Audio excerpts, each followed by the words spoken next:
안녕하세요. 오늘도 사연살롱을 찾아주셔서 감사합니다. 서울에 사는 30대 여성이에요. 6개월 전 저는 파혼을 당했어요. 하지만 아쉬운 마음은 전혀 없어요. 만약 틀어지지 않았다면 전 진흙탕에서 허우적대고 있었을 테니까요. 그동안 나름 머리가 좋은 편이라고 자부하며 살았는데 이번에 보니 연애 머리는 꽝이었던 것 같아요. 그러지 않고서야 그런 남자와 결혼까지 생각했을 리가 없죠. 전 남친을 만나게 된 건 바로 시어머니가 될 뻔한 그 여자 때문이에요. 편의상 그냥 시어머니라고 부를게요. 저희 엄마는 영재교육원을 운영하고 계신데요. 거기에 남친 조카가 다니고 있었죠. 당시 저는 유학생활을 마치고 돌아와 석사 준비를 하고 있었어요. 그러다 학원 분점 문제로 바쁜 엄마를 대신해 잠시 학원 관리를 맡게 되었죠. 가끔은 학부모 상담도 했었는데요. 그때 시어머니를 만나게 됐어요. 대개는 담당 선생님들과 상담을 하는데 유독 시어머니는 늘 제 방까지 찾아와서 이것저것 질문을 하곤 했어요. 처음엔 이혼한 아들 대신 손주를 챙기는 할머니의 유별난 사랑인가 했는데 그게 아니라 저에 대한 관심 때문이더라고요. 근래 보기 드문 싹싹한 아가씨네요. 남자친구는 얼마나 복받은 사람이려나? 이러면서 은근슬쩍 제게 남자친구가 있는지 떠보셨죠. 제가 없다고 하자 반색을 하며 갑자기 SNS를 열어보시더라고요. 그리곤 남자 사진을 보여주셨죠. 요 녀석이 우리 작은 앤데 SNS에서 아주 유명인사라니까. 근데 이 녀석이 헬스장 운영하느라 제대로 된 연애도 못했지 뭐예요. 아가씨랑 나이 차이도 별로 안 나고 선남선녀라 어울릴 것 같은데 어때요? 혹시 우리 아들 만나볼 생각 없나요? 전 당황스러웠지만 엄마 학원 고객이라 딱 잘라 거절하기도 뭐해서 그냥 웃어 넘겼어요. 그런데 글쎄 그날 이후부터 학원으로 사진 속 그 아들을 보내지 뭐예요. 명목상 손주를 데려오라고 보냈다지만 어머님의 의도는 뻔했죠. 저는 이미 사진을 본 탓에 그 아들을 단번에 알아볼 수 있었어요. 근데 실물이 사진보다 훨씬 낫더라고요. 제 마음이 다 설렐 정도였죠. 유학생활을 하며 건장한 외국 남자들을 많이 봐서 솔직히 한국 남자들 피지컬이 제 기준엔 좀 아쉬웠거든요. 그런데 이 남자는 전혀 꿀리지 않았죠. 키 180 정도에 딱 벌어진 어깨, 그리고 슬쩍 보이는 탄탄한 근육까지. 외형적으론 제 이상형에 가까웠어요. 괜히 SNS 인플루언서가 아니었죠. 그동안 사귄 외국인 남자친구들에 비해 전혀 꿀리지 않는 체격과 서구적인 외모 덕에 저는 이 만남이 계획적이란 걸 알면서도 기분이 나쁘지 않았어요. 알고 보니 이 남자는 체대를 졸업하고 헬스장을 운영 중이더라고요. 확실히 고객들을 많이 상대해서 그런지 말솜씨가 장난이 아니었죠. 대화도 능수능란하게 이끌었고요. 그렇게 우린 시어머니 계획대로 만남을 가지게 되었고 얼마 지나지 않아 불같은 사랑을 하게 되었어요. 평일엔 남친이 운영하는 헬스장에서 함께 운동을 하며 개인 PT도 받았고 주말엔 종종 교회 호텔에서 뜨거운 사랑을 나누기도 했죠.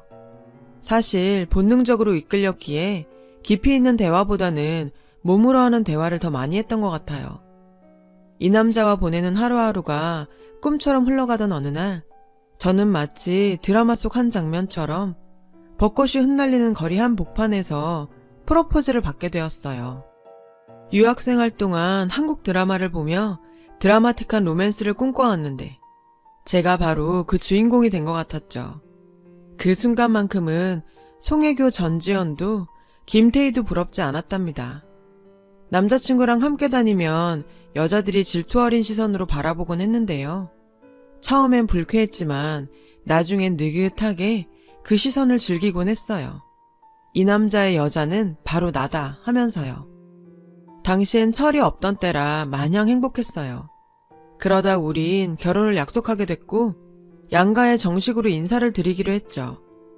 그렇게 아름다운 결말을 맺을 줄 알았던 저희 로맨스는 딱 거기까지였어요. 예비시댁에 처음 인사를 가던 날, 전 뭔가 잘못됐다는 느낌을 받았거든요. 몇 년 전 아버님이 암으로 돌아가신 뒤 어머님과 손주만 산다고 했는데 막상 집에 가보니 낯선 분들이 계시지 뭐예요. 우리 권사님 며느리감인가 보네. 듣던 대로 부티나게 생겼다. 그분들은 이미 저를 아는 것 같았어요. 무슨 상황인가 싶어 남친을 쳐다봤더니 남친도 당황하기 마찬가지인 것 같았죠. 그때 어머님이 나오셔서 같은 교회 신도들이라고 얘기해 주셨어요. 마침 제가 방문하기로 한 날이 구역 예배 드리던 날이라 와 계신 거라고요. 그럼 날짜 조율이라도 하던가 하지. 그때부터 전 기분이 좋지 않았어요. 게다가 시어머니는 뭐가 그리 신나는지 신도들한테 제 자랑을 늘어놓지 뭐예요. 마치 처음부터 작정하고 그분들께 절 소개하려고 부른 것 같더라고요. 그때 신도 한 분이 그러시는 거예요. 권사님, 이제 고생 끝났네요. 남편 먼저 보내고 아들들 키우며 그렇게 고생하시더니 이제 부잣집 며느리여도 호강하시겠어요. 이게 다 하나님의 은혜고 축복입니다. 그리곤 뭐가 그리 감사한지 여기저기서 아멘 할렐루야를 외치더라고요. 순간 제 귀를 의심했어요. 아니, 우리가 결혼하는 거랑 시어머니가 호강하는 거랑 무슨 상관이 있죠? 게다가 부잣집 며느리는 또 뭐예요? 그동안 남친과 연애질하느라 서로의 집안에 대해 별로 아는 것도 없고 묻지도 않았거든요. 그런데 왜 시어머니는 저를 부잣집 딸이라고 생각했는지 모르겠더라고요. 그렇게 찜찜한 상태로 전 앉아 있었어요.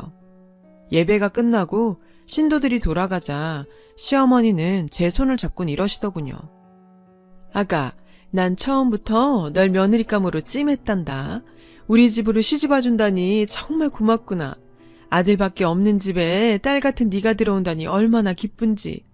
게다가 큰애가 이혼까지 해버려서 적적했는데 이제 근심이 다 사라졌구나. 다 필요 없고 너는 그냥 몸만 오면 된다.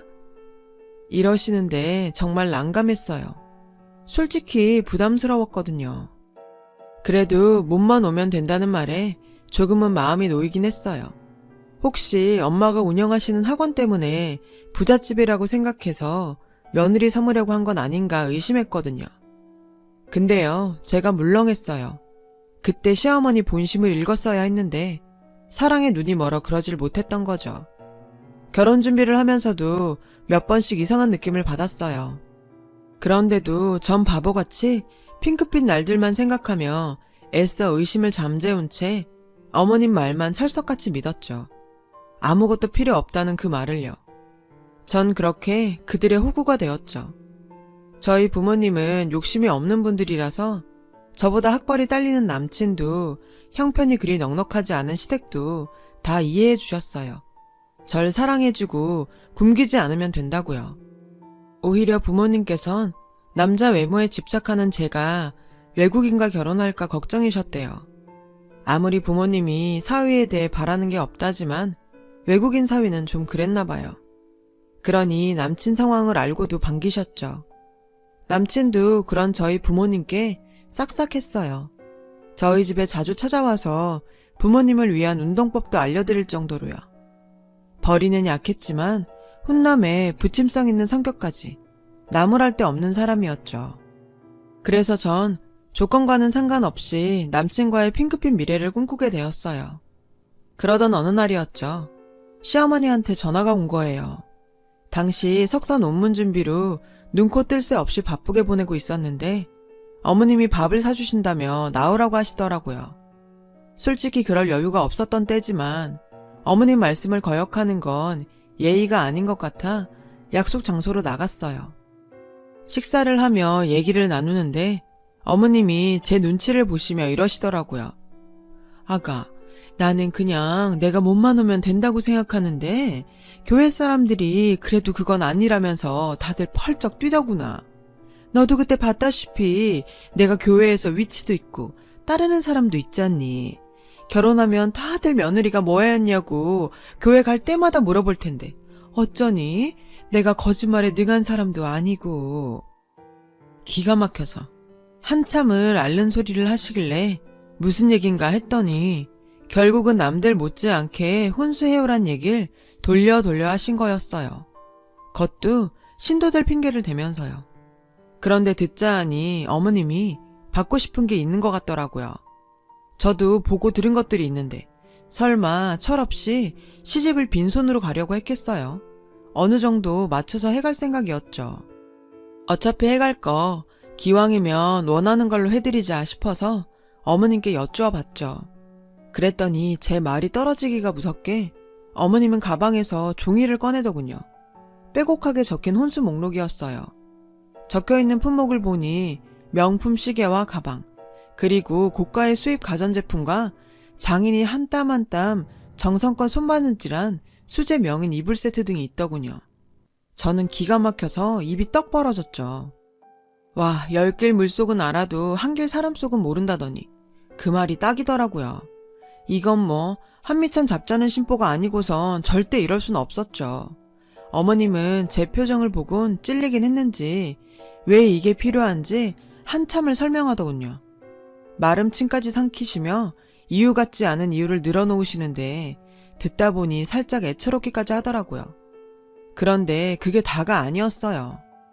사돈께서 집을 반 부담하신다고 하시니 내가 감사하긴 한데 사람들이 그러더라.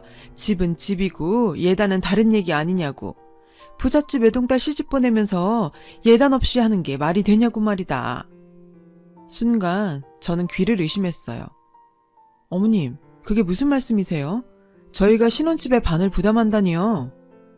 제가 정색을 하자 시어머니는 깜짝 놀라며 말을 더듬었어요. 집 얘길 제가 아는 줄 알았던 거죠.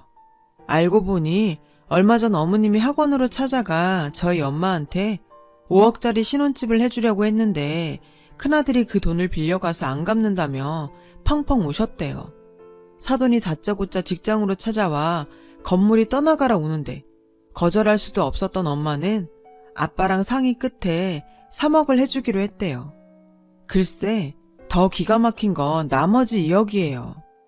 2억 중 8천은 남친이 부담하고 나머지는 대출을 받기로 했다나요? 나 참 어이가 없어서 전 화가 치밀어 올라서 더는 앉아있을 수가 없었어요. 그 길로 어머님께 인사도 않고 식당을 나왔어요. 그리고 엄마한테 전화했죠. 그랬더니 엄마는 어차피 당신들 죽으면 저한테 돌아갈 재산 미리 준 셈 치자더군요. 아니, 그래도 이건 아니죠. 그럼 부모 등골 빼서 결혼하는 거랑 뭐가 달라요? 게다가 이런 중요한 일을 저만 쏙 빼놓곤 마음 약한 부모님을 찾아가서 버렸다고 생각하니 참을 수가 없었어요. 시어머니가 보기엔 우리 집이 꽤 대단한 부자처럼 보였는지 모르겠는데요. 겉보기만 그렇지 실상은 아니거든요. 엄마가 학원 분점을 내시느라 사실 빚이 많아요. 아빠도 곧 퇴직하실 거라 얼마 뒤면 퇴직금 외에 더 이상 벌이도 없고요. 물론 시댁보다는 나은 형편이지만 그렇다고 딸 자식이 부모 노후자금까지 깨면서 시집갈 수는 없잖아요. 무엇보다 우린 시댁에 바라는 게 없는데 어머님은 왜 그렇게 바라는 게 많은지. 가만 보면 시어머니는 동정심에 호소해 본인이 원하는 걸 어떻게든 얻어내는 영악한 분인 것 같았어요. 전 너무 화가 나서 남친한테 전화해 이 사실을 알고 있었냐고 물었죠. 그랬더니 알고 있었대요. 그런데 자기야, 그럼 자긴 예단비 1억 얘기도 모르는 거야? 헐, 시어머니가 신혼집 3억에 예단비 1억까지 요구했던 거 있죠? 칼만 안 들었지 강도가 따로 없었어요. 더 이상 화낼 기운도 없더라고요. 머리가 터져 나갈 것 같았거든요. 뭐냐? 그럼 집도 우리 집에서 하고 예단비도 1억이나 받아먹겠다? 그럼 자기는 우리한테 뭘 해줄 건데? 어머님 정말 해도 너무하시네. 이참에 팔자라도 고치겠다는 거야 뭐야? 자기야, 똑똑히 듣고 어머님한테 전해. 우리 집에선 아무것도 안 해줄 거야. 10원짜리 한 장도 바라지 마. 알았어? 전 제 말만 하고 전화를 끊어버렸어요. 전 남친이 다시 전화해 어머님은 자기가 책임지고 설득하겠다고 할 줄 알았죠. 그럼 못 이기는 척 남친을 받아주고 어머님한테 한 방 먹이려고요. 당신 아들도 내 편이란 걸 보여주면서요. 그런데 그건 제 우산이었어요. 이후로 남친은 연락하지 않았거든요. 처음엔 어머님과 크게 다투고 마음이 안 좋아서 연락 못하나 했어요. 그러다 그날 제 말을 끝내는 걸로 알아들은 건가 걱정이 됐죠. 결국 전 남친의 SNS를 열어봤어요. 어떻게 지내는지 훔쳐보려고요. 그런데 약간 싸한 기분이 들더라고요. 저와는 달리 남친은 너무 멀쩡했거든요. 그래서 전 남친 헬스장으로 찾아갔어요. 그런데 거기서 못 볼 걸 보고 말았죠. 남친과 시어머니가 웬 여자랑 있더군요. 딱 봐도 남친보다 8살은 더 들어 보이는 여자였어요. 그런데 세 사람이 꽤 다정해 보이는 거예요. 왠지 감이 좋지 않았죠. 그래서 세 사람의 대화를 엿들었어요. 그런데 그 여자랑 남친이 곧 결혼을 한다지 뭐예요? 너무 기가 막혀서 말도 안 나오더라고요. 가만히 있을 수 없어서 그들 앞으로 갔어요. 절 보자 시어머니는 귀신이라도 본 듯 깜짝 놀라며 남친과 여자를 내보냈어요. 자기랑 얘기하자고요. 그러더니 표독스런 표정으로 일방적으로 파혼 선언할 땐 언제고 뻔뻔스럽게 어딜 찾아와? 파혼이라뇨? 제가 언제요? 전 그런 말 한 적 없어요. 어머님은 제 말은 듣지도 않고 자기 말만 이어갔어요. 자기 아들은 우리 집보다 훨씬 부잣집에 장가가게 됐으니 이쯤에서 빠지라고요. 괜히 자기 아들 마음 흔들지 말라나요? 그리곤 절 헬스장에서 쫓아냈어요. 전 이게 무슨 일인가 싶었죠. 남친과 마지막으로 통화한 게 불과 3주 전인데 그동안 무슨 여자를 만나 결혼을 한다는 건지 이해가 되질 않았어요. 어머님 표정으로 봐선 거짓말은 아닌 것 같아 더 겁이 났죠. 내 결혼이 정말 이대로 끝날까 봐요. 그래서 그날 밤 남친한테 전화를 했어요. 그리고 내막을 알게 됐죠. 남친 말에 따르면 그날 제 전화를 받고 어머님과 예단 문제로 다투고 있었는데 그 얘기를 훔쳐들은 헬스장 회원이 어머님한테 그랬대요. 자기라면 집도 차도 다 해올 수 있다고. 남친은 그 말을 농담처럼 넘겼는데 어머님은 달랐던 거죠. 다음 날부터 어머님이랑 그 회원이 붙어 다니기 시작했대요. 제가 왜 그걸 가만 보고 있었냐고 했더니 안 그래도 요즘 회원이 줄어서 걱정인데 혹시 싫은 소리 했다가 그만두겠다고 하면 어쩌나 해서 놔뒀다나요? 말이 돼요? 그깟 돈 몇 푼에 절절매다 엄한 여자랑 결혼까지 한다는 게? 근데 알고 보니 그 여자는 오래전부터 남친을 짝사랑해온 여자더래요. 돈도 많으면서 남친네 싸구려 헬스장을 다니는 것도 남친 보려고 그러는 거고요. 그 다음 수수는 알다시피 똑같았어요. 시어머니가 저한테 했듯 남친과 그 여자 사이에 다리를 놓은 거죠. 처음엔 어머님 뜻을 어길 수 없어서 몇 번 만났는데 싹싹하고 괜찮더라나요. 자기를 많이 사랑했지만 난 엄마 뜻을 어길 순 없어. 우리 엄마 남편 먼저 보내고 우리 형제 키우느라 정말 고생 많으셨거든. 그런 엄마 같으면 어떻게 못을 박아? 자기한테 미안하지만 난 그런 엄마 뜻에 따르고 싶어. 다행히 지금 그 사람은 엄마 마음에도 쏙 든다고 하고. 그러니까 자기가 이해해줘. 전화를 끊고 보니 확실해지더군요. 그동안 내가 만나온 이 남자는 세상 둘도 없는 마마보이였다는 사실이요. 순간 기운이 쭉 빠졌어요. 그간 허수아비랑 연애를 했나 싶더군요.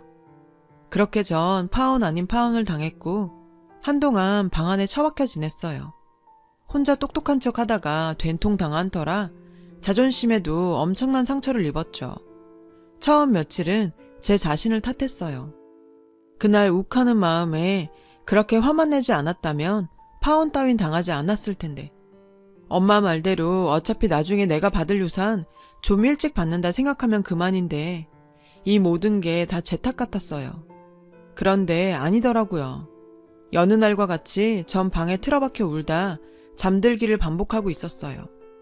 갑자기 휴대폰이 울렸죠. 잠결에 받아보니 한솔이 엄마라고 하더군요. 순간 잠이 확 깼어요. 한솔이는 남친의 조카거든요. 한솔이 어머님이요? 그럼 상준씨 형수님이신가요? 제 말에 한솔 엄마는 잠시 말이 없더군요. 그이가 그래요? 제가 자기 형수라고? 아니요, 저 그 사람 아내예요.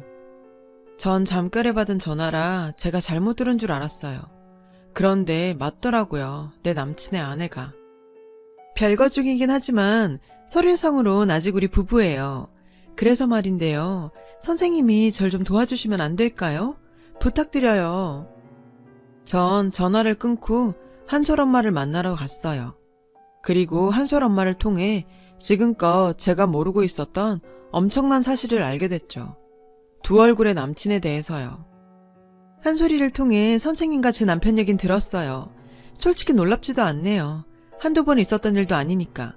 그 사람 상습범이에요. 혼인빙자 사기. 우리 한솔이가 자기 형 아들이라고 했다면서요? 미친 새끼. 그 사람 형제 없어요. 외아들이에요. 그 엄마의 그 아들이라고. 모자가 아주 똑같이 쓰레기라고요. 엄마가 먹잇감 찾고 아들이 몸으로 꼬시고. 솔직히 저도 그렇게 걸려서 결혼까지 했어요. 저도 선생님처럼 혼수며 예단비 감당 못하겠다고 했더니 팽 하려는 거 한 소리 생기는 바람에 결혼까지 하게 됐고요. 같이 산 건 한 2년 되나? 결혼하고도 집벌은 남 못 주고 모자가 혼인빙자 사기를 치고 다녀서 참다 못해 집 나왔어요. 이혼을 하고 싶었지만 친권을 뺏길까봐 못하고 있었다고 하더군요. 한 소리를 통해 이번 일을 듣고 제 도움을 받을 수 있을까 해서 왔다고요. 남친을 혼인빙자로 고소해달라더군요. 한솔이 엄마를 만나고 온 그날 전 부모님께 모든 사실을 털어놨어요. 엄마는 어떻게 사람이 그럴 수 있냐며 펑펑 우셨고 아빠는 당장 달려갈 기세로 화를 내셨죠. 결국 전 부모님의 도움을 받아 변호사를 선임했고 남친과 그의 엄마를 혼인빙자 사기죄로 고소했어요. 다행인지 불행인지 그동안 시어머니가 저 몰래 엄마한테 야금야금 돈을 뜯어갔는데 그것도 포함해서 소장에 올렸죠. 변호사 말이 상대한테 뜯긴 물품이나 금전이 있으면 적은 금액이라고 해도 상세히 모두 적으라고 하더군요. 그래야 처벌 수위가 높아진다고요. 엄마는 A4 용지를 꺼내놓곤 그간 시어머니한테 떼인 한솔이 학원비며 명품 액세서리 등을 하나하나 기입해 나갔어요. 구질구질하게 많이도 뜯어갔더라고요. 근데 전 이 정도로는 화가 안 풀렸어요. 그래서 빅엿을 먹이러 남친 집으로 찾아갔죠. 매달 3번째 수요일 집에서 구역 예배를 드린다는 걸 알고 있었거든요. 집에 가니 다행히 교회 신도 중 한 명이 절 알아보곤 현관문을 열어주었어요. 제가 거실로 들어가자 시어머니와 남친은 절 보고 깜짝 놀라더군요. 남친과 결혼한다는 여자도 와 있었죠. 어머, 어머님, 또 이 짓거리를 하세요? 신도들 앞에서 부잣집 며느리 자랑질하려고요? 근데 어쩌죠? 겉도 모르고 전 예비 며느리가 눈치 없이 찾아와서. 참, 한솔이 아빠는 잘 있나요? 얘기만 들었지 한 번도 본 적이 없네요. 신도님들은 이대 큰아들 본 적 있으세요? 없으시죠? 당연하죠. 애초에 아들은 하나뿐이니까. 제 말에 어머님은 사색이 돼선 제 팔을 끄집어 잡았어요. 상준아, 뭐해? 얘 좀 데리고 나가라. 남친이 제 팔을 잡으려길래 전 뿌리치며 말했죠. 놔라. 안 그럼 경찰 부른다. 인간아, 아무리 돈이 좋아도 그렇지 지 아들 조카라고 속이고 싶니? 한솔이가 불쌍하지도 않아? 네 엄마도 네 엄마지만 넌 더 쓰레기야. 어머님, 믿으시는 분이 이러면 안 되죠. 어린 손주까지 팔아가며 이러고 싶어요? 권사씩이나 하는 분이? 하긴 그러니까 아들 몸 팔아서 삥이나 뜯고 살았겠죠. 여기 계신 권사님이 혼인빙자 사기범인 건 다들 아시나요? 돈 많은 집 딸내미 찾아서 유부남 아들 앞세워 지금껏 결혼 사기치고 다녔어요. 하마터면 저도 당할 뻔했고요. 돈 좀 뜯었다 싶으면 말도 안 되는 혼수랑 억대 예단비 요구해서 여자 쪽에서 떨어져 나가게 하는 게 수법이래요. 근데 어쩌죠 어머님? 다 들켰는데? 순간 신도들이 웅성거렸어요. 권사님, 이게 사실이에요? 어디 말 좀 해보세요. 솔직히 아드님 파혼한 지 얼마나 됐다고 새며느리감 보여준다길래 이상했어요. 근데 이런 일을 벌일 줄이야. 죄송하지만 앞으론 우리 교회 출입 삼가해주세요. 같은 교인이라는 게 창피합니다. 다들 가시죠. 신도분들이 화를 내며 집을 나가자 남친의 새 애인은 남친의 뺨을 세게 치곤 쌍욕을 하고 나가버렸어요. 사람들이 모두 돌아가자 드디어 시어머니가 본색을 드러내더군요. 언젠가 제게 보였던 그 무서운 얼굴로요. 넌 창피한 것도 모르니? 남자 몸에 혹해선 정신 못 차린 주제. 내가 너더러 내 아들이랑 사귀려 했니? 네가 좋아 사귄 거 아니야. 그래놓고 이제 와서 뭔 개소리야. 더 험한 꼴 당하기 전에 입 닥치고 당장 내 집에서 나가. 안 그럼 니네 학교에 나체 사진 쫙 깔릴 테니까. 어디 하룻강아지 법무서인 줄 모르고 까불어? 제가 이 집에 온 이유는 이거였어요. 이미 한솔 엄마한테 다 들었거든요. 그동안 당한 여자들이 소송을 걸지 못한 이유가 바로 나체 사진 때문이라고요. 남친과 호텔 다닐 때 몰래 찍힌 사진이요. 너, 내 나체 사진도 찍었구나? 그걸로 내 입막음하려고? 진짜 너란 인간은 끝도 없이 추잡하구나. 정말 더러워서 상종하기도 싫다. 근데 이것만은 알아도 넌 이제 끝이야. 어머님, 제 사진 가지고 어떻게 해볼 생각인가 본데요. 어디 한번 해보세요. 내가 다치는지 그쪽이 다치는지. 그때 가서도 지금처럼 당당할 수 있는지 제가 두 눈 뜨고 똑바로 지켜볼 겁니다. 전 그 길로 그 집을 나왔어요. 집에 와서 확인해보니 시어머니가 나치 사진으로 절 협박하는 부분도 잘 녹음됐더군요. 그 길로 전 경찰서로 달려갔어요. 그리고 얼마 뒤 남친 집으로 소장이 도착했는지 남친한테 전화가 왔더군요. 자기는 엄마가 시켜서 했을 뿐이라며 제발 살려달라고 빌었죠. 아주 끝까지 구질구질했어요. 전 소송 취하할 생각도 없고 니깟 놈이 죽든 살든 관심 없으니까 니 잘난 엄마랑 상의하라고 하곤 전화를 끊어버렸어요. 그런데 몇 시간 뒤 어머님한테 전화가 왔더라고요. 아들이 헬스장 때문에 돈이 필요해 자기를 사기에 끌어들인 거라고요. 자기도 피해자라나요? 기가 막혀서 웃음만 나더라고요. 그래서 한마디 해줬어요. 이봐요 아줌마. 콩 심은 데선 콩 나고요. 팥 심은 데선 팥만 나와요. 대개 아들이 누굴 닮았겠어요? 그러니 아줌마 업보다 생각하시고 끌어안으세요. 아셨어요? 그 뒤로도 몇 번 더 전화가 왔지만 그때마다 쌍욕을 바가지로 해줬더니 더 이상은 귀찮게 안 하더라고요. 언젠가 지나가다 보니 남친 헬스장은 문을 닫았더라고요. 이미 동네에 소문이 나서 회원도 다 떨어졌다더군요. 남친의 SNS는 욕으로 초토화됐고 거기엔 외국인들도 욕을 달았더군요. 아주 국제적 망신이죠. 현재 전 모자와 소송 중이에요. 혼인빙자 사기와 불법 도찰, 협박으로요. 재판 결과는 아직 나오지 않았지만 워낙 증거가 확실해서 당연히 승소할 거라고 하더라고요. 한솔이 엄마는 친권과 양육권 모두 받아내고 이혼을 했어요. 고맙다며 엄마 학원으로 인사를 왔는데 우린 보자마자 끌어안고 엉엉 울었죠. 서로 고마워하면서요. 결국 전 논문 심사를 포기했어요. 이 정신에 논문을 쓰는 건 무리더라고요. 그래서 잠시 여행을 할 생각이에요. 잠시나마 일상을 떠나 머리를 식히고 싶거든요. 반성도 하고요. 겉모습에만 혹했던 제 자신도 반성하고 황폐해진 제 내면도 가꿔볼까 해요. 하루아침에 바뀌진 않겠지만 노력하면 적어도 오늘보다는 조금 더 나은 사람이 될 수 있을 거라 믿거든요. 지금까지 제 사연을 들어주셔서 감사드려요. 부디 여러분은 저처럼 사랑에 속지 마시고 좋은 짝 만나 행복한 인생 사시길 바래요. 여러분, 사연 댓글에 응원과 현명한 조언 부탁드려요. 좋아요와 구독은 저에게 큰 힘이 됩니다. 오늘도 좋은 일 가득하세요.